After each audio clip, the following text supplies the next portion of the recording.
Hey guys, what's up? Welcome back to our YouTube channel. In this video, we will learn on how to log into your Home Depot employee account. So let's get started. First, open any browser of your choice. Then in the search bar, type in Home Depot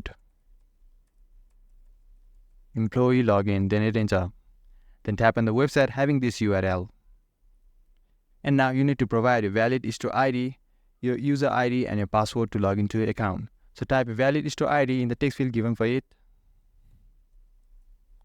Then type a user ID in the text field given for your user ID.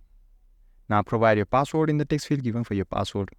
If you have forgotten your password or want to change it, you can do so by tapping on this change password text. Now to log into your account, simply tap on the sign in button and you'll be logged into your account successfully if you got your credentials correct. And guys, that was it. I hope you found this video helpful. If you did, consider liking this video and subscribe to our channel TechUp for more contents like this. Feel free to drop any of your queries or questions in the comment section below. I'll get right back to you.